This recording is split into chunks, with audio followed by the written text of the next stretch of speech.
Assalamualaikum warahmatullahi wabarakatuh. Selamat siang semuanya. Siang. Shalom, Swastiastu. Namo Buddhaya. Salam kebajikan. Selamat siang Mbak Denda. Selamat siang. Selamat siang juga untuk teman-teman semuanya. Kami ucapkan selamat datang di Bitok X Bintang Alumni 2024 yang bertema Teletubbies, artinya tebas lebih luas terkait dunia bisnis. Bersama saya Ayu dan rekan saya Alia. sebagai Master of Ceremony di acara Bitok X Bintang Alumni 2024.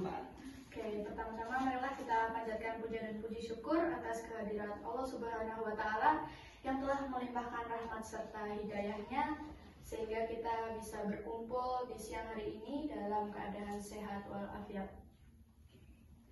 Oke, kita udah sama narasumber kita ini yaitu Mbak Denda. Iya. Yang sangat keren banget nih Mbak. Ya ampun, hari ini sangat-sangat terlihat cantik. Masya Ya Allah. Allah. Makasih ya lebih cantik. Ini kan Mbak Denda ngomong punya bisnis nail art sama lash lift ya Mbak? Apa kabar Mbak Denda? Alhamdulillah baik. Masya Allah. Oke, bicara soal nail art sama lash lift nih, kan relate banget ya sama kita kaum ciwi-ciwi ini yang suka banget kayak mempercantik diri biar kayak kita ngeliat di kaca tuh cantik, cantik, centil gitu kayak suka mesel-mesel sendiri, benar nggak teman-teman? Iya. Relate nggak? Oke, kita punya beberapa pertanyaan ya yuk. Ya, ada buat Mbak Denda. Oke, yang pertama Mbak Denda itu asalnya dari mana ya? Asalnya aku asli lahir di Wonogiri. Wonogiri Batu Kabupaten Pacitan. Oh iya. Terus tinggalnya kalau sekarang di Kartasura. Dari semester akhir kuliah tuh udah di Kartasura. Terus lulus masih di sini. Itu tinggal di Kartasura itu ngekos atau? Selama ini ngekos. Pas dari kuliah ngekos. Oke, kalau bisnisnya sendiri itu tempatnya ada di mana? Kalau bisnisnya sendiri aku tuh fokusnya di Kartasura. Nah terus kalau operasionalnya selama ini tuh prioritasnya buat home service, jadi buat kaum mager. Oh iya. Berarti datang Aku akan menghubungi kalian guys. Oke. Tapi bisa juga di kosan. Jadi kalau kan kadang tuh orang masih mikir ya, oh kalau kamu kesini nanti ada operasionalnya tambahan gini-gini ya. Kalau manusia-manusia yang ingin irit, ya kamu bisa datang ke kosanku. Iya, betul. Bantu bagi teman-teman yang mau nail art sama lash lift bisa datang ke kosannya Mbak Denda. Oke, selanjutnya yuk ada apa nih? Oke, ini teman-teman pasti makin penasaran ya sama cerita tentang lebih detailnya tentang bisnis yang dipunyai Mbak Denda ini. Oke, mungkin bisa dijelaskan Mbak Denda. Jadi bisnisnya punya aku tuh mulainya dari aku semester akhir habis TA tuh. Habis TA tuh terus mengide aja sih kayak apa ya, membuat apa ya, soalnya itu dari dulu dan kan kuliah semester 2 ketiga apa ya, itu kan covid toh. Nah itu kan pulang ke rumah, itu sebenarnya harus mulai nyoba hal baru. Kayak dulu tuh jualannya nggak langsung nail art lash lift gitu, jadi dulu tuh ada F&B juga. Aku buat mie pedas, soalnya kan dulu suka banget gacoan kan. Terus di sana kan nggak ada, terus kayak buat aja ya daripada aku harus ke sono covid kan.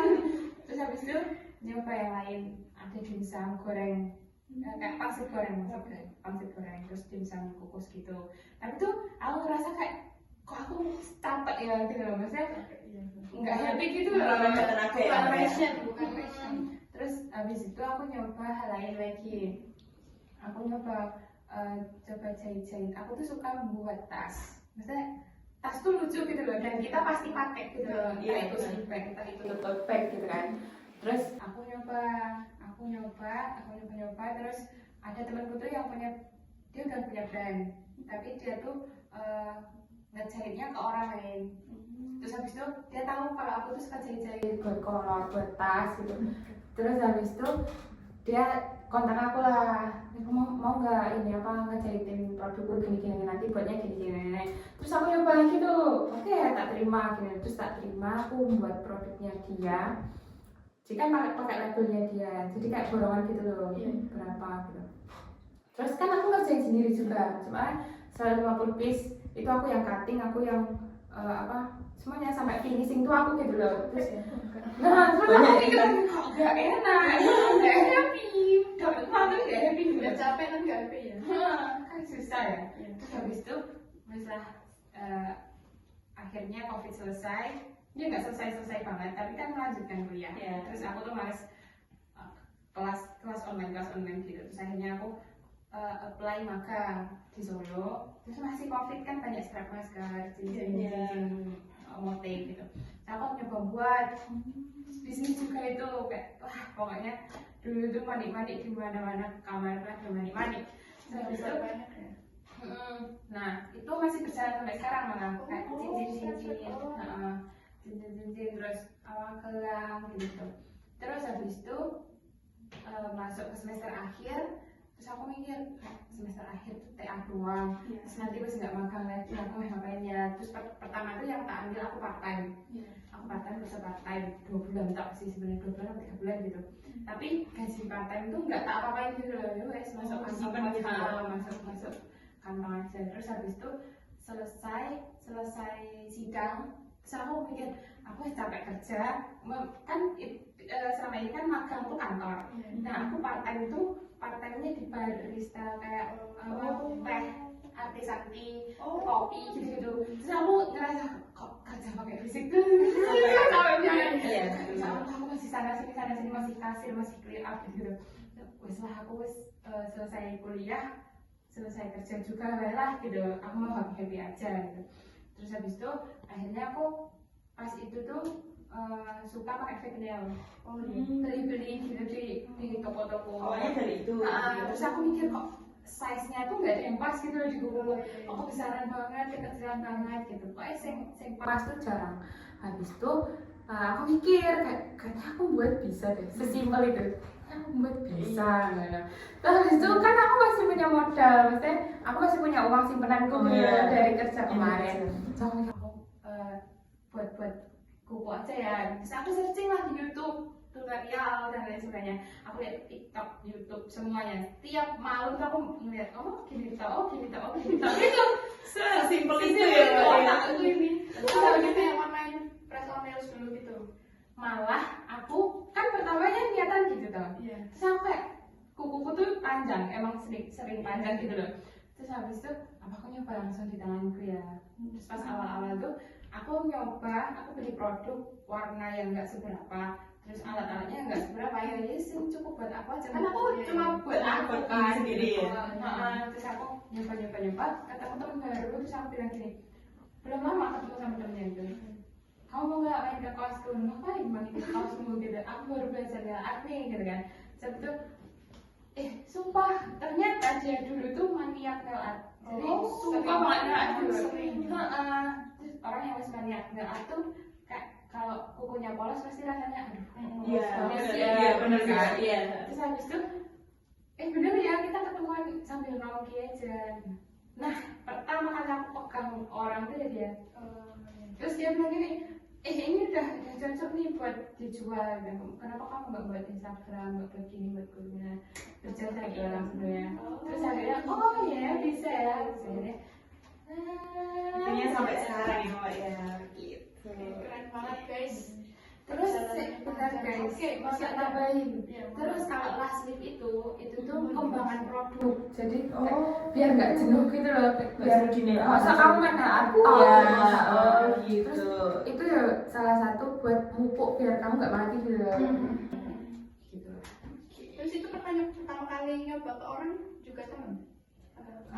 Kan ke aku dulu, ke tanganku dulu. Kan nggak bisa kanan kiri. Iya. Terus akhirnya nyoba yang kiri, yang pakai buat tangan kanan itu pakai fake nails. Jadi buat kuku pasang dulu terus baru tak pasang. Terus habis itu orang kedua sepupu dulu, habis itu baru Kalau yang last sleeve? kalau last sleeve tuh orang pertama bestiku SMA guys. Jadi korban ya. Percobaan. Lebih tepatnya aku datang ke rumahnya terus tak last sleeve ya HP lo. Tapi lumayan ya gratis kalau kalau hasilnya bagus. Jadi pasti gue dulu lah. Oh gitu, oke boleh dicoba nih. Jadi biasanya jadi bestie dapat Ya dapat gratisan, iya betul. Oke, lanjut ya. Terus kenapa kok Mbak Dinda tuh kepikiran bisnis nail art sama last lift tuh di saat mahasiswa jurusan bisnis tuh lulus kebanyakan milih F&B dan itu berhasil gitu ya tadi ya, bukan passionnya gitu.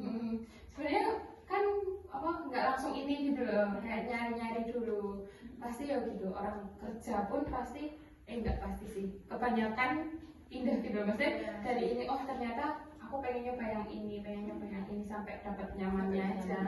Berarti nyamannya di nail art dan last lift. Oke, lanjut ya.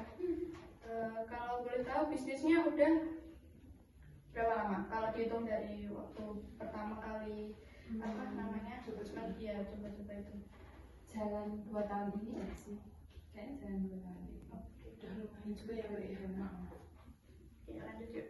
Oke, kalau keinginan berbisnis ini kemauan sendiri atau kemauan orang tua? Ya, ini dia. Ada pressure tekanan dari orang lain. Ya, kalian nanti bakal merasakan ya guys. Anjay. Jadi sebenarnya itu pilihan sendiri. Terus jalannya sepenuh hati. Benar.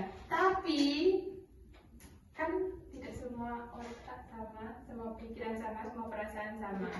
Iya. Kan orang tua, kamu lulus dari kuliah ya kamu mempertanggungjawabkan ijazahmu. Ya. Seenggaknya kamu ikut orang dulu, nanti kamu puas, kamu mau menjalankan bisnis monggo, gitu kan. Tapi itu sangat bertentangan dengan saya kan. Ya mah, doain aku tuh mah gini. Lebih ke orang tuanya ke mama. Soalnya ayah tuh kayak ya wis kamu nyaman di mana Mendukung. tapi mungkin karena belum bisa nunjukin kali ya maksudnya kamu baru awal kamu ngerintis nggak mungkin semudah itu seenggaknya nek kamu ikut perusahaan dulu kamu tuh wis settle dulu gitu loh wis enggaknya kamu punya modal wis selama kamu Pengalamannya juga ketemu orangnya wis banyak dulu dari luar Mamanya lebih takut gagal. Nah, itu ya. Takut gagal. Oke, lanjut. Menurut Mbak Dinda tuh mata kuliah apa sih yang mendukung banget buat perkembangan bisnis yang udah Mbak Dinda jalanin ini? Misal kayak banyak belajar dari kuliah pemasaran atau untuk kemajuan bisnis dari segi pemasaran itu sendiri, jadi pelanggan banyak tertarik atau gimana makro lainnya gitu? Kalau yang relevan gitu ya? Ya, relevan untuk menurutku tuh banyak sebenarnya di berbagai aspek kadang tuh nggak sadar gitu loh kan oh ternyata pas wis kentok kayak oh kok jadi kayak gini ya oh ternyata aku nggak nerapin ini oh ternyata lawan bisnisku tuh nggak kayak gini padahal tuh harusnya gini contoh etika bisnis di awal ya, di awal etika bisnis dulu tuh aku yang nggak ngerasa gimana kalau ada pesaing atau ada orang yang tanya aku pakai produk apa belinya di mana terus dia ternyata ada loh yang omongan atau nggak ada omongan terus tahu-tahu dia nyolot gitu contohnya dia tanya kamu beli ini di mana gitu kayak tanya pabrik gitu loh ya nggak apa-apa seumpama aku membawa barang ini dia tuh nggak ada sebelumnya nggak ada ketertarikan di situ terus tiba-tiba hidupmu sama semua agak sebel ya sebenarnya kayak rezeki masing-masing cuma agak sebel aja terus ya nggak apa-apa malah seumpama kalau kamu tanya terang-terangan mbak aku mau gini aku mau belajar gini nggak apa-apa tapi nek tahu-tahu jeblok gitu tuh ya agak sakit ya mbak ya nggak apa-apa ya tapi etika bakalan kamu ngomong aja nggak apa-apa seumpama kamu minggu ini kamu ngelatih aku terus kamu tanya gini pokoknya kamu ngulik aja tanpa yang terang-terangan maksudku kamu terang-terangan aja nggak apa-apa gitu terus kamu minggu depan terus kamu buka kan rasanya kayak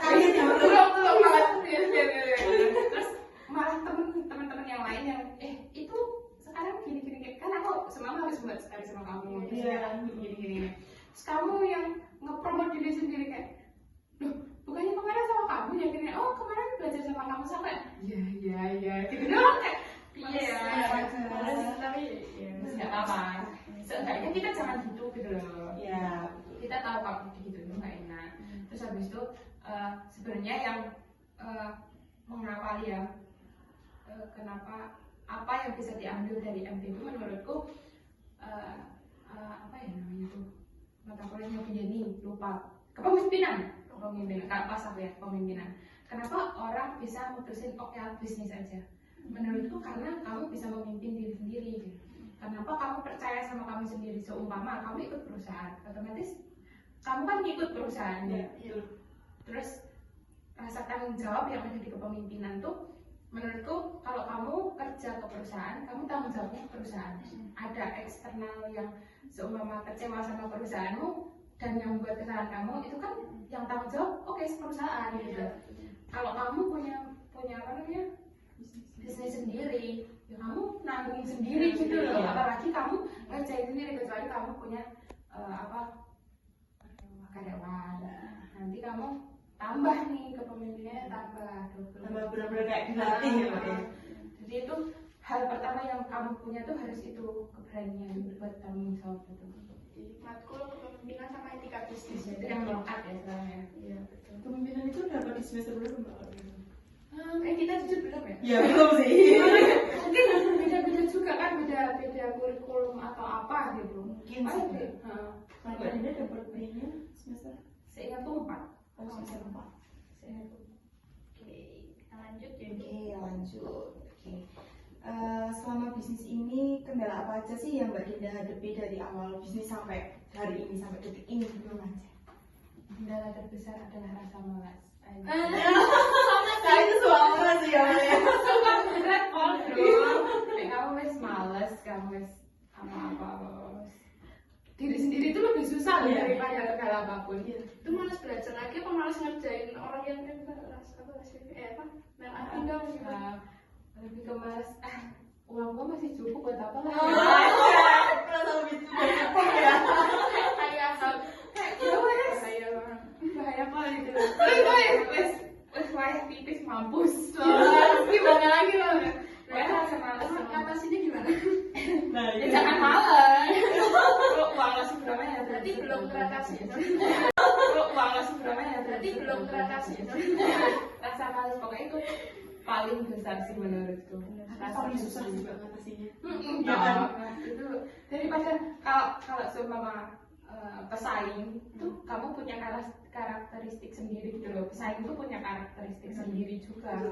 Jadi itu bisa mau atasi dengan passion yang kamu punya. Seumpama kamu di situ, kamu bisa menanggulangi semuanya. Tapi kalau seumpama males, capek, maklum lah. Kan bisnis lo apa? Apa namanya? Rasa malu sih kalau seumpama aku nggak kembang tuh. Aku harus bilang sama mama gini. Masa aku nggak boleh kembang? Masa aku nggak gini terus? Ya ada mamaku bilang ape. Soalnya yang dari awal agak susah ya Sama ya. Berusaha untuk tetap bertanggung jawab, bro. Iya, betul. Oke, lanjut nih. Pembahasan paling menarik ya buat teman-teman sekalian nih, kalau boleh tahu omsetnya berapa sih? Pasti teman-teman pada penasaran nih Mbak. Ya, Banyak tuh pasti itu. Masya Allah. 2 tahun lagi. 2 tahun. Aduh, berapa tuh Mbak? Cukup nggak sih? Ya, Cukup untuk hidup di Solo dan makan, membiayai kos, membeli peralatan yang dibutuhkan. dibutuhin. Betul. Tadi aku nggak, maksudnya nyambinya apa selain nail art sama lesson tadi? Manik-manik sama ada press on nail juga kalau sama mama. Itu kan kalau orang biasa kan aku nggak kutekan ya, ada nggak aku pasangan aja gitu Ya, biasanya muslim tuh ya, yang apa butuh udah sholat Ya, betul. bisa tinggal copot gitu. gitu. Oke, bisa ke pertanyaan selanjutnya kali. Apa nih? Oke, ini kita udah di sesi akhir bincang-bincang Mbak. Nggak ikhlas rasanya Mbak. Kayak masih panjang ya. Iya,